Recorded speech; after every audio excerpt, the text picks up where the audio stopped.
madaxweynaha maamulka Puntland ayaa markii ugu horeysay ka hadlay madaxweynaha madaxweynaha Soomaaliya Xasan Sheekh Maxamuud waxaan kula wadaagi doonaa Saciid Cabdullaahi Deni oo arrimaha xasaasiga ka hadlay waxa uu dowladda federaalka Soomaaliya ku eedeeyay inay markaas ka shaqeynayso kala go'ida Soomaaliya sidoo kale Saciid Cabdullaahi Deni waxa uu tilmaamay in markaas ciidamo federaal ah aan marnaba lagu arki doonin gudaha Puntland xogo faahfaahsan oo laga helayo Saciid Cabdullaahi Deni oo ka hadlay arrimaha xasaasiga ayaan muuqaalkan kula wadaagi doonaa soo dhawaada daawadayaal haddii aynu ku horeyno madaxweynaha maamulka Puntland Saciid Cabdullaahi Deni oo markaasi furay kala fadhiga golaha wakiilada maamulka Puntland ayaa waxa ka hadlay arrimaha xasaasiga oo ku aadan xaaladda dalka waxa uu tilmaamay in filla Soomaaliya ay ka shaqeynayso kala go'ida dalka waxa uu markaasi uu sheegay in marnaba aan la aqbali doonin in madaxweynaha hore ee Soomaaliya Xasan Sheekh Maxamuud uu ka shaqeeyo sidii markaasi filla Soomaaliya ku kala tagi lahayd madaxweynaha maamulka Puntland Saciid Cabdullaahi Deni oo markaasi ku sugan magaalada Garowe ee caasimadda maamulka Puntland ayaa dowladda federaalka Soomaaliya waxa uu ka eedeeyay in markaan ay ka shaqeynayso kala go'ida dalka waxa uu Saciid Cabdullaahi Deni uu tilmaamay in Puntland ay gaartay horumar weyn oo ku aadan dhanka arrimaha siyaasadda sidoo kale waxa uu soo hadal qaaday ciidamadii mushaar la'aanta ka cabanayay ee muddooyinkii u dambeeyay ku sugnaa caasimadda Garowe ee maamulka Puntland waxa uu sheegay in maamulka Puntland uu ciidamadaasi xaliyay isla markaana dowladda Puntland ay ka shaqeynayso horumar weyn oo ku aadan sidii xal waara loo gaari lahaa dagaalka ay kula jirto xubnaha ka tirsan kooxda Daacish Saciid Cabdullaahi Deni waxa uu tilmaamay in ciidamadiisu ay guulo waaweyn ka gaareen kooxda Daacish ee ka dagaalama buuraha Almiska ee gobolka Bari waxa uu sheegay in xilligan wixii ka dambeeyay dowladdiisu ay xoog saari doonto sidii isaga gaashan lahayd ama ay uga tala bixi lahayd dowladda federaalka Soomaaliya Saciid Cabdullaahi Deni markan wuxuu u muuqdaa inuu ku dhaqaaqi doono wadadii uu qaaday Cabdiraxmaan Maxamed Cabdullaahi Ciro hogaamiyaha maamulka Somaliland oo shalayta gaaray maamulka Yuhuudda halkaas oo kula kulmay madaxda ugu sarreysay dalkaasi gaar ahaan madaxweynaha Israa'iil waxa uu markaasi uu kala hadlay aqoonsi inay ka helaan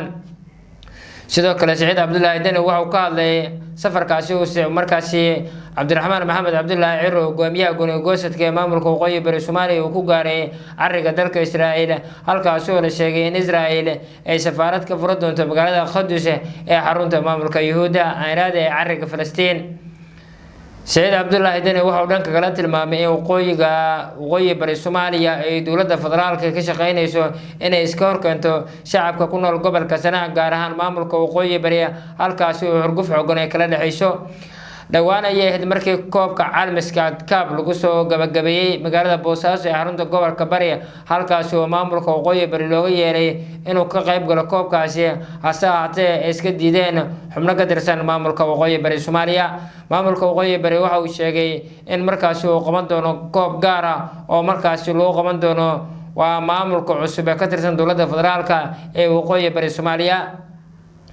magaalada caasimadda ee Muqdisho waxa ku kulmay madaxweynaha maamulka waqooyi bari Cabdulqaadir Cali Fardhiye ra'iisul wasaaraha Soomaaliya Xamza Cabdi Barre iyo madaxweynaha Soomaaliya Xasan Sheekh Maxamuud waxa looga hadlay sidii talada dalka meel looga soo wada jeesan lahaa Saciid Cabdullaahi Deni war loo qaadi lahaa Saciid Cabdullaahi Deni wuxuu ka hadlay kulankaasi waxa uu sheegay in Xasan Sheekh Maxamuud madaxweynaha hore dalka uu ka shaqeynayo kala go'ida dalka waxa uu tilmaamay in maamulka waqooyi bari xilligan uu caqabad weyn ku yahay dowladda maamulka Puntland oo sidalka hadalka u dhigay madaxweynaha maamulka Puntland Saciid Cabdullaahi Deni Saciid Deni waxa uu tilmaamay in xilligan dowladda federaalka ay ka shaqeynayso kala go'ida maamulka Puntland waxa uu sheegay in madaxweynaha hore ee Soomaaliya Sheekh Saliid Aanad markaasi waa Xasan Sheekh Maxamuud oo markaan oo filla Soomaaliya ku jooga sharci la'aan waxa uu sheegay inuu weeraray xubnaha mucaaradka ee markaasi madaxda hore ee dalka waxa uu ka hadlay weerarkii ka dhacay magaalada caasimadda ee Muqdisho kaasi oo ku aadanaa in xubnaha siyaasiyiinta mucaaradka lagu weeraray guri ay ka deganaayeen magaalada caasimadda ee Muqdisho waxa uu tilmaamay in weerarkaasi gebi ahaanba uu ahaa mid khalad ah oo loo adeegsaday qaab markaasi looga soo horjeedo burburinta dalka iyo kala geynta dalka waxa uu sheegay in xilligan dowladda Puntland iyo xubnaha mucaaradka iyo sidoo kale waa maamulka Jubbaland ay si weyn uga soo horjeesan doonaan muddo kororsiga uu doonayo inuu sameeyo madaxweynaha waqtigiisu dhamaaday ee Xasan Sheekh Maxamuud Saciid Cabdullaahi Deni dhinaca kale wuxuu ka hadlay waa markaasi dhalinyaro la sheegay inuu u gacan geliyay maamulka Puntland dowladda dalka Itoobiya gaar ahaan ururka On Alif waxa uu sheegay in dhalinyaradaasi looga dheegaliyo carqaladeyn ama tuhun weyn maamulka waqooyi ee maamulka Puntland.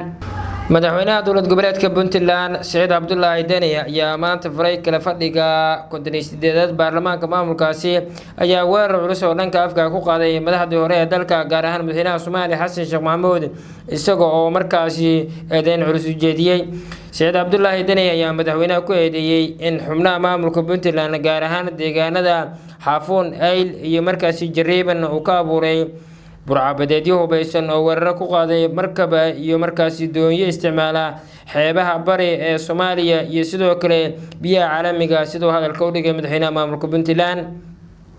sidoo kale waxa Xasan Sheekh Maxamuud uu si weyn isugu hayaan arrimaha markaasi siyaasiga ee ku aadan inuu isku dayay inuu culaad ka abuuro deegaanada maamulka Puntland gaar ahaan dadka reer Sool ee maamulka Puntland.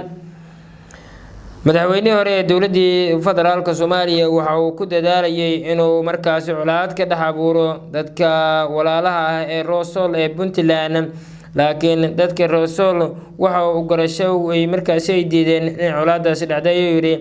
hogaamiyaha maamulka Puntland Saciid Cabdullaahi Deni. dhanka kale waxa uu soo hadal qaaday xaaladda siyaasadeed ee dalka isagoo markaasi sheegay in madaxweynaha hore Xasan Sheekh Maxamuud uu kala diray Soomaaliya isla markaana uu ku xadgudubay nidaamka federaaleynta ee heshiiska lagu ahaa laguna duulayay maamul goboleedyada. waxa uu sidoo kale intaasi ku daray in Puntland ay si cad uga hor timid afduubka siyaasadeed iyo midka sharci darro ee loo geystay ayna markaasi ka dagaalamayso sida uu ku dooday madaxweynaha maamulka Puntland Saciid Cabdullaahi Deni. Puntland waxay ka hortimid afduub siyaasadeed iyo mid sharci darro waxa uuna markaasi madaxweynaha hore ee dalka sameeyay hanaanka heshiiska lagu ahaa waxa uu duulaan toos ah ku qaaday hogaankii federaalka iyo maamulka ee ka jira dalka waxa uuna horay duulaan ugu qaaday Raaskambooni waxa uu ku dilay muwaadiniin Soomaaliyeed waxa uuna sidoo kale qalqal siyaasadeed iyo mid afgambi oo ka sameeyay magaalada Baydhabo isagoo meesha ka saaray hogaankii maamulka ee ka talin jiray Koonfur Galbeed ayuu yiri mar kale madaxweynaha maamulka Puntland Saciid Cabdullaahi Deni. hadalkan ayaa ku soo aadaya iyadoo haatan dowladda Soomaaliya ay kordhisay dhaqdhaqaaqyada gudaha ee Puntland isla markaana ay wado qorista ciidamo federaal ah oo markaasi ka howlgala deegaanada maamulkaasi si weyn saameyn ugu yeelata halkaasi. hadalka madaxweynaha maamulka Puntland Saciid Cabdullaahi Deni wuxuu ku soo aadayaa iyadoo dowladda federaalka Soomaaliya ay wado qorista ciidamo fara badan oo dowladda federaalka ka tirsan kuwaas oo ay doonayso in laga qabto maamulka Puntland. Saciid Cabdullaahi Deni eedeymo kala duwan ayuu u jeediyay dowladda federaalka ee markaasi Soomaaliya waxa uu ku eedeeyay inay ka dambayso dilal ka dhacay maamulka Puntland. haddaba waxyaabaha ka soo kordha halkan ayaan idin kula wadaagi doonaa.